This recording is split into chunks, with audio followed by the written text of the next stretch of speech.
नमस्कार दोस्तों, एक आयुर्वेदा में आपका बहुत बहुत स्वागत है। और आज आपको मैं मिलाऊंगा मेरी दादी जी से, और यही मेरे पहले गुरु हैं। इन्होंने मेरे को सब कुछ ज़्यादातर इन्होंने ही सिखाया, आज भी इनसे ही सीखता हूँ। तो इन्होंने जितनी भी पाक विद्या है उनमें सब में पारंगत है ये, और इनकी उम्र लगभग 80 साल की है। तो आज चलिए आपको इनसे मिलाता हूँ। और साथ में एक जो गाँव में होने वाला औषधि पौधा है जिसका नाम है कासमर्द, उसके बारे में ये बताएंगे। और इनके नॉलेज क्या ये बताऊँ कि हमारा जो पढ़े लिखे हैं उनका नॉलेज कुछ भी नहीं है, क्योंकि ये ज़्यादा पढ़े लिखे तो नहीं है, लेकिन हर चीज़ के बारे में इतने बारीकी से जानते हैं जितना हम कभी पढ़ नहीं पाएंगे, कभी जान नहीं पाएंगे।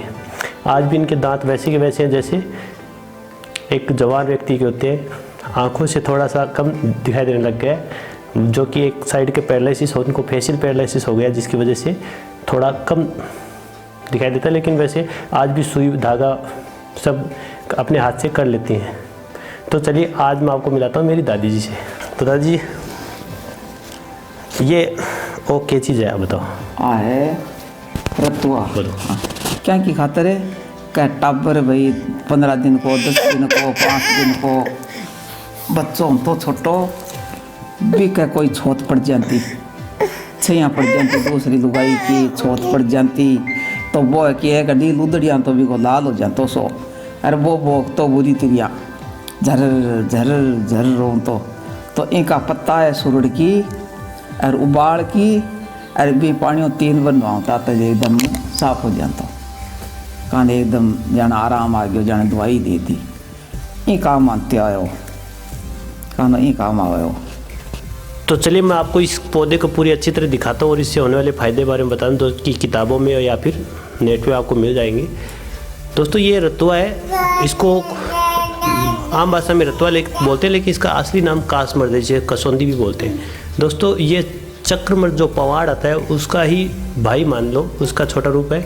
इसमें बदबू आती है जो कि कासमर्द से या चक्रमर्द से थोड़ी कम आती है, और इसके बहुत से उपयोग हैं जो कि मैं आपको बताऊंगा। वैसे ये आमतौर पे गांव में उगने वाला एक घास है जो कि गांव में बहुत मिलता है।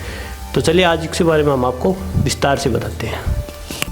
दोस्तों ये देखिए, ये है कासमर्द का पौधा, जिसको संस्कृत में कासमर्द, अरिमर्द, कासारी, काल, कनक बोलते हैं। हिंदी में से कसौंदी, कसौंदा या गरज साग बोलते हैं। दोस्तों ये इसका जो लैटिन नेम है वो है कैसिया ऑक्सीडेंटलिस, और जो चक्रमर्द होता है जिसको पवाड़ बोलते हैं उसका लैटिन नेम होता है कैसिया टोरा।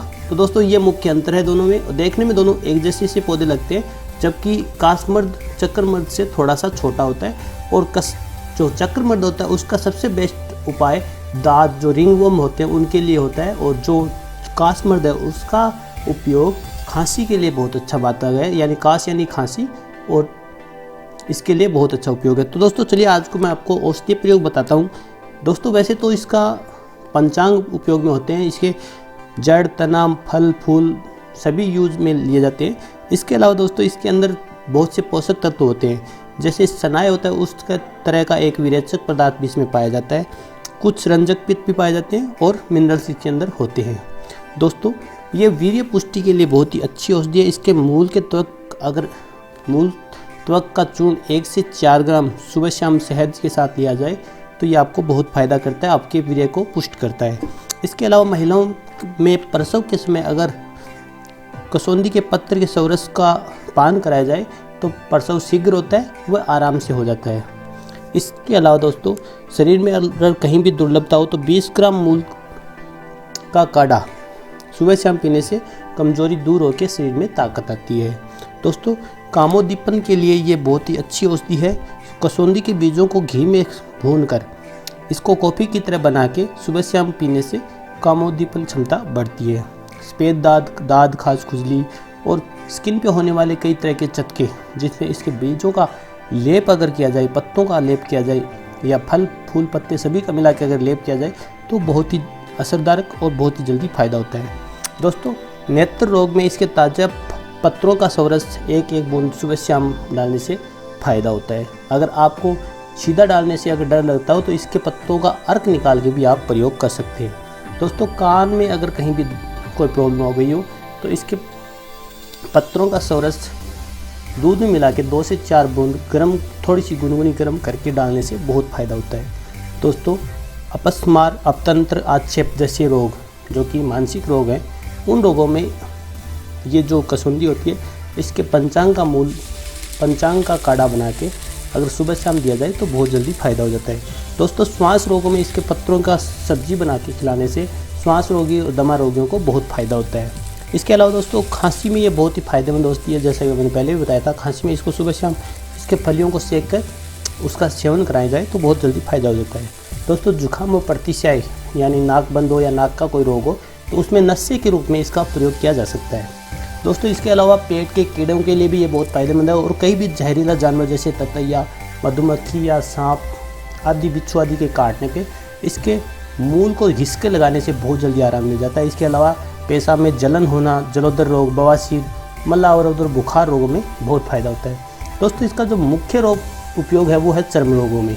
जैसे कि बताया है कि पवाड़ यानी चक्रमर्द जो होता है वो भी चर्म रोगों में बहुत अच्छा औषधि है, उसी तरह ये भी औषधि चर्म रोगों में बहुत फ़ायदेमंद है। कुछ लोग इसकी बीजों की कॉफ़ी बना के भी सेवन करते हैं। दोस्तों ये हैं कासमर्द के बीज।